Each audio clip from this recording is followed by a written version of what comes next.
lebih dalam. Standarnya orang beriman itu pasti sukses dunia akhirat. Jadi standar orang beriman itu pasti amalnya soleh. Ya, begitu mengerjakan perbuatan punya nilai akhiratnya.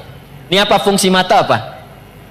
Melihat. Tapi orang beriman melihatnya bukan sekedar melihat, karena kalau cuma melihat itu dunia. Dunia, semua bisa dilihat. Bagaimana caranya ketika mata ini melihat, melihatnya yang soleh.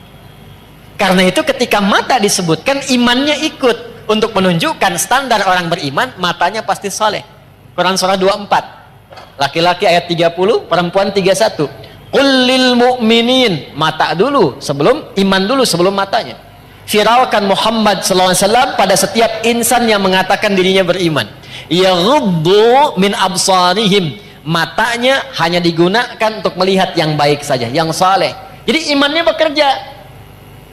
Nanti kelihatan ngeceknya. Nanti pas mau pulang, kan sendal banyak tuh di luar ya. Yang saleh itu langsung, itu sendal kamu, yang lain jangan dilihat. Nah, itu mata saleh. Mata salah beda. Ya, yang bagus yang itu tuh, cepet. Ya. Itu poin, dari mata turun ke ke lisan dulu, langsung ke hati aja. Ke lisan. Nah, lisan kalau pakai iman, maka bicaranya jadi amal soleh, bukan sekedar bicara. Sekarang yang bicara banyak. Saya bingung kenapa mudah sekali mencela orang, mudah merendahkan orang. Itu bukan tipikal insan beriman. Lisan insan beriman itu standarnya, imannya dulu baru lisannya. Quran surah 49 ayat 11, ya ayyuhalladzina amanu, iman dulu sebelum lisan. La yaskhar qaumin qaum, standar lisan orang beriman tidak mudah mencela. La yaghtab ba'dukum ba'da, tidak bikin hoax, tidak mudah menggibah, tidak mudah membicarakan keburukan orang lain. Saya tidak begitu Ustaz, bagus, tidak seperti orang itu tuh, orang itu mah. Nah, itu lisan beriman. Itu standar teman-teman, standar. Jadi kalau ada kehilangan itu sekarang, mengaku beriman mudah menjatuhkan orang dengan lisan, mudah mencela, berarti ada masalah dalam imannya, di bawah standar itu. Ya, sebentar. Ya, betul. Tuh kan, bayi juga protes tuh. Nah, sekarang untuk mengembalikan itu dari ujung kepala sampai ujung kaki supaya benar jadi amal saleh, lisan ini ketika bicara baik, itu bukan sekedar dapat keberkahan dunia, tuliskan pahala akhiratnya. Ya, pahala akhiratnya dapatkan. Yang paling menarik nanti, dunia dapat, akhirat dituliskan. Itu satu, pola mengikuti Nabi. Dua, saya agak cepat. Orang yang membiasakan diri beraktivitas mengikuti kegiatan Nabi, maka Allah akan merubah orang itu menjadi orang baik yang punya sifat keteladanan. Langsung jadi teladan. Dalilnya apa? Quran surah ke-33 ayat 21. Laqad kana lakum fi rasulillahi uswatun, dan sungguh jangan ragu, telah aku tetapkan pada kepribadian Rasulullah sallallahu alaihi wasallam itu suri teladan yang baik. Ada qudwah, ada uswah, itu berbeda. Qudwah teladan bisa diikuti, tapi yang mengikuti belum tentu jadi teladan lagi. Uswah teladan, ketika diikuti, yang mengikuti ini otomatis jadi teladan di eranya. Contoh, Abu Bakar itu siapa masuk Islam? Tapi setelah masuk Islam, diikuti Nabi, gaya Nabi, perilaku Nabi, sepeninggal Nabi, jadi teladan. Umar siapa sebelum masuk Islam? Baca sejarahnya. Bagaimana pergaulannya, apa yang diminumnya. Setelah masuk Islam, imannya merubah beliau menjadi lebih baik, diikuti pola hidup Nabi, beliau viral namanya sampai sekarang. Alhamdulillah. Dan tidak usah jauh-jauh ke era kita sekarang. Ulama-ulama, tokoh-tokoh, kan? Yang baik-baik, yang mengikuti pola Nabi Sallallahu Alaihi Wasallam. Silahkan kalau nggak percaya. Dari bicaranya coba ikuti cara bicara Nabi. Dari berjalannya ikuti jalannya Nabi. Sifat lembutnya ikuti lembutnya Nabi. Jangankan kita mendapatkan kebaikannya, di saat yang sama kita menjadi teladan di bidangnya. apapun itu. Makanya hanya Nabi Muhammad SAW yang diberikan oleh Allah kesempatan untuk mempraktekkan semua bagian inti kehidupan manusia. Anak beliau jadi anak, suami jadi suami, kemudian maaf, suaminya pun diperkenankan istrinya lebih daripada 4. Kenapa? Saya pernah sampaikan termasuk di sini, karena seluruh istri Nabi itu mewakili semua karakter perempuan di muka bumi. Jadi nanti kalau antum pulang ke rumah tinggal dicek istri antum mirip siapa. Hah? Lihat tuh. Kalau Sayyidah Khadijah agak jarang tuh. Begitu dilihat setengah masalah hilang. Ya, Sayyidah Khadijah dengar kata-katanya masalah hilang betulan. Antum lihat istri tambah masalah, repot. Ya. Nah, maka berlatih. Jadi ayah, figur. Jadi kakek, figur. Jadi pemimpin, figur. Pedagang, figur. Perawat yatim, figur. Jadi tetangga, figur. Tetangga Nabi. Sekarang tetangga masa gitu. Ya. Dulu semua jadi contoh. Nah ini poin. Yang telah kepada orang itu. Turun cinta Allah. Ini yang mahal. Jadi di antara amalan yang cepat mendapatkan cinta Allah itu salah satu amalan yang intinya mencoba meneladani keutamaan Rasulullah SAW. Itu begitu dikerjakan, walaupun mungkin awalannya sederhana, tapi kita sedang mencoba mendapatkan cinta Allah Subhanahu wa Ta'ala. Apa dalilnya? Quran surah ketiga Ali Imran di ayat ke-31. Qul in kuntum tuhibbunallaha fattabi'uni yuhibbukumullah. Katakan Muhammad, viralkan kepada umatmu, siapa yang serius mencintai Allah, buktikan cintanya dengan mengikuti petunjuk Nabi Muhammad SAW. Ikuti kebiasaannya. Bukan hanya sholatnya, awas. Sholatnya seperti sholat Nabi, bagus. Akhlaknya kayak Nabi enggak? Jangan sampai sholatnya ritual diikuti, tapi hikmah sholatnya enggak dipraktekkan. Inna sholata tanha anil fahsya. Katanya sholatnya pakai dalil, tapi lisannya fahsya, manfaat sholatnya nggak ada. Tangannya mungkar, manfaat sholatnya nggak ada. Itu poinnya. Jadi semua aspek bagian kehidupan kita ketika diikutkan mengikuti Nabi, bukan hanya sholatnya, tidurnya, jalannya, berpakaiannya, bahkan mau masuk toiletnya, keluar toiletnya, saat yang sama Allah menurunkan cintanya. Kalau sudah cinta Allah diturunkan, maka semua akses dibuka, semua salah ditutup. Dosa diampuni, wa yaghfir lakum dzunubakum. Diampuni dosa itu artinya dijaga hidup kita dari perbuatan-perbuatan salah, apapun pekerjaan kita selama hidup. Jelas sampai sini? Paham? Nah, pertemuan lalu kita sudah belajar tentang cara bangun tidurnya Nabi SAW. Maksud saya, evaluasi dulu sebelum kita melanjutkan pada pembahasan berikutnya. Sampai detik ini Anda datang di tempat ini, berapa dari bagian yang sudah saya jelaskan yang sudah kita amalkan? Ya, kana Nabi sallallahu alaihi wasallam, saya bacakan lagi hadisnya, adalah kebiasaan Nabi sallallahu alaihi wasallam. Idza staiqadha min naumihi, kalau beliau bangun dari tidurnya, fajalasa, maka beliau duduk terlebih dahulu. Ya, secara medis ini bagus. Sesuai. Jadi jangan langsung bangun langsung lari ke kamar mandi, ya, sempoyongan jatuh antum. Ya, duduk dulu tenang. Tapi niatkan bukan sekedar duduk, bukan karena medis mengatakan itu baik, bukan, karena Nabi ngasih contoh. Itu poinnya. Kemudian bamasaha biyadihi min athari naumi. Dia gunakan bagian tangannya yang bersih untuk menghilangkan bekas ngantuknya. Jadi walaupun bangunnya 1:30, duduk dulu. Kan dalam duduk itu yang tenang kadang-kadang kan masih begini, ya. Apa bahasa Jepangnya? Nundutan, gitu ya. Ya, kadang kan masih begini kan, begitu sadar udah jam 2.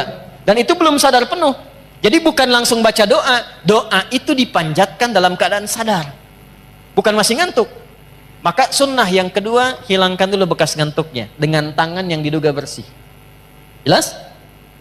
Baru setelah itu, faqara'a khawatima Ali Imran. Membacakan 11 ayat terakhir surah Ali Imran. Ya, baca di situ, dibacakan dengan lisan, difahami dengan pikiran, diniatkan dengan hati untuk mengamalkan. Kita sudah bahas di pertemuan lalu, intinya menyusun kurikulum hidup di hari itu, dunia sampai akhiratnya. Kan spiritnya begitu ya. Bagi yang baru bergabung, lihat lagi episode yang sebelumnya. Jadi nggak ada orang Islam bangun tidur yang nggak punya agenda, nggak ada begitu. Standar orang Islam itu bangun sudah punya agenda, hari itu mau ngapain. Bangun tidur apa yang mau saya kerjakan. Jam 5 apa yang saya lakukan. Nanti subuh jamaah di mana, zuhur jamaah di mana, asar jamaah di mana, meeting jam berapa, bagaimana ngatur cara rapat itu yang tidak bertabrakan dengan waktu sholat. Bagaimana ngatur pekerjaan yang nanti dalam saat yang bersamaan masih bisa murajaah, misal diatur. Orang Islam tuh begitu. Makanya dibikin formatnya dengan nama-nama waktu sholat. Begitu bangun ketemu subuh, setelah itu kan dari kata asbah yang sudah siap dengan rencana. Was-subhi idza tanaffas, Quran surah 81 ayat 18. Dan aku bersumpah demi waktu subuh kalau sudah tiba, bersamaan dengan nafas yang keluar yang baru itu, agenda kita sudah tersusun. Cek di pertengahan siang, siang itu nahar, tapi zuhur. Zuhur itu dari kata idhar, jelas terang. Sudah jelas belum hasilnya? Jadi ibadah enggak? Atau cuma dunia saja? Evaluasi lagi. Kalau masih ada yang sulit, datang ke masjid, sholat, minta kemudahan. Kalau cuma dunia, tobat, datang ke masjid, dapatkan cinta Allah. Maka muncullah kemudian asar. Ingatkan, jangan sampai rugi.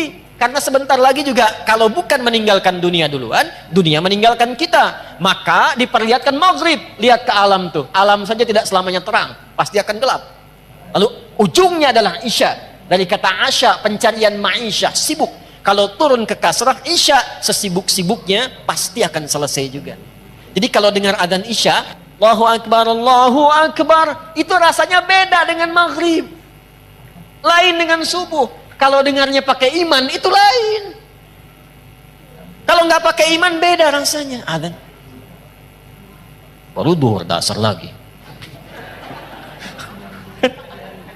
Tapi kalau pakai iman lain. Allahu Akbar, isya. Adi, sesibuk-sibuk ya kamu pasti akan pulang. Apa yang sudah kamu siapkan untuk pulang? Pasti terpejam matamu setelah ini. Apa persiapanmu? Itu dalam sekali maknanya. Maghrib, asar beda. Kalau kita ngajinya dengan pemahaman. Tapi kalau ngajinya tidak dengan argumen, hanya sentimen saja. Kadang kita hanya memenuhi, kadang hanya memenuhi sebagian. Allahu Akbar, kecilin tuh toanya. Udah kecil pak, cuman mic-nya aja yang kencang. Paham ya? Nah itu poinnya.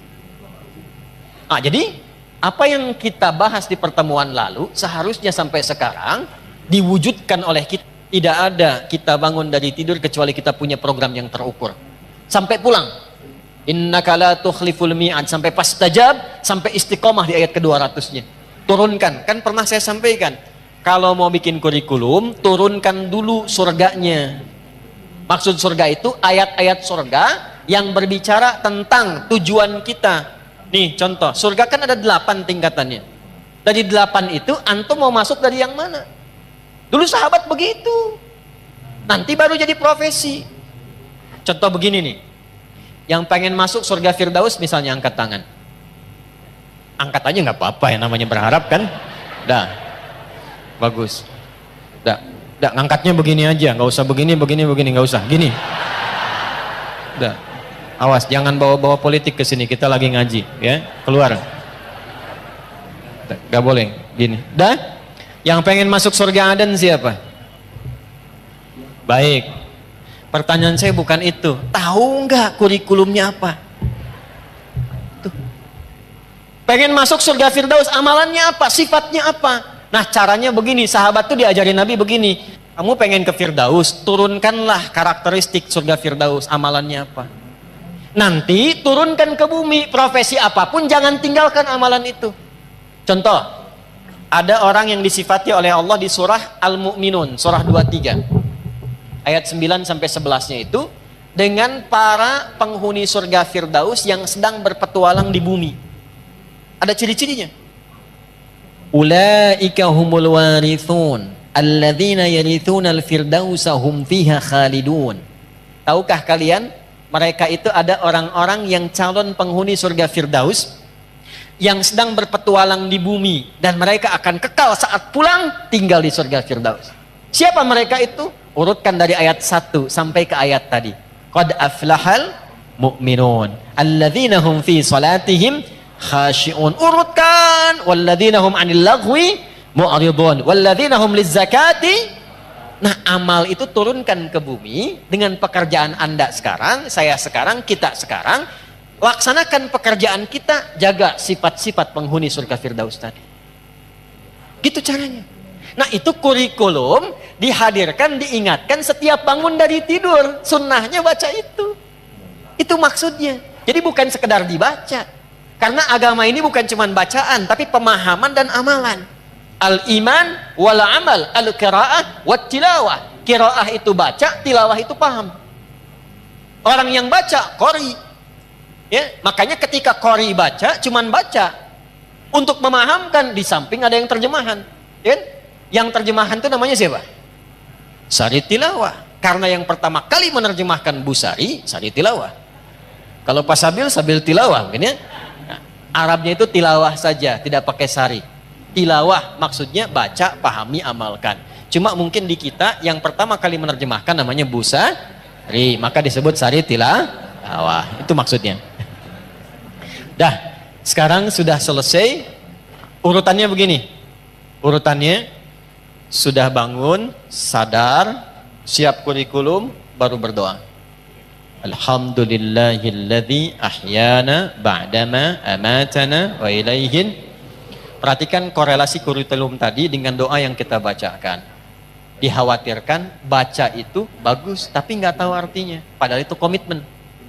Terima kasih ya Allah yang telah memberikan saya kesempatan untuk menjalani hidup hari ini. Mungkin saja engkau wafatkan aku dalam tidur bila sesuai ajal. Terima kasih engkau berikan aku kesempatan lagi beraktivitas. Perhatikan.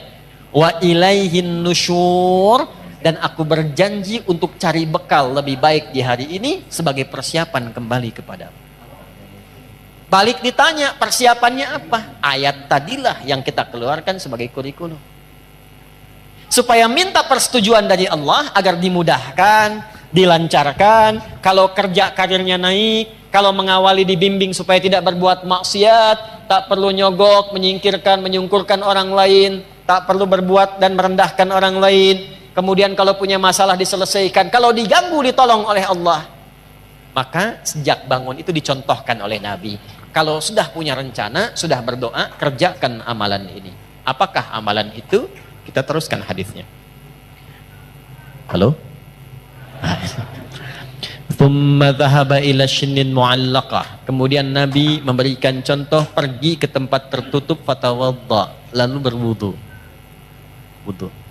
Wudu sudah pernah saya contohkan di fikih sholat dulu ya. Tidak perlu diulang lagi di sini.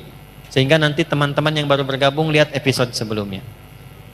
Ada tambahan yang suami istri sudah bergaul, kemudian mandi terlebih dahulu. Dan saya sudah bikin video khusus tentang mandi janabah. Ya, bahkan saya praktekkan masih pakai baju tuh bersih dengan air itu ya. Silahkan dicek, itu sudah saya tunjukkan. Sekarang amalan apa setelah wudu itu? Yang saat kita mengamalkannya, dibawalah kurikulum tadi, dimintakan kepada Allah kemudahan dan segalanya. Yang hebat, saat itu dikerjakan, langsung Allah jamin 4 hal yang tidak diberikan kepada orang bahkan muslim, bahkan orang beriman, mengerjakan sholat 5 kali dalam sehari, menunaikan zakat, mengerjakan umrah, melakukan haji, rajin puasa, tapi tidak mengerjakan amalan ini, tidak mendapatkan 4 keutamaan ini. 4 keutamaan itulah didapatkan di Quran dulu, dalilnya pakai Quran dulu. Quran surah ke-17 Al-Isra di ayat 79 sampai dengan ayat 80-nya. Saya bacakan cepat. Wa minal laili fatahajjad bih nafilatan laka. 1. Asa an yab'atsaka rabbuka maqaman mahmuda. 2. Wa qur rabbi adkhilni mudkhala sidq. 3. Wa akhrijni mukhrajas sidq. 4. Waj'alni min ladunka sultanan nasira. Lihat kaitannya dengan kurikulum tadi.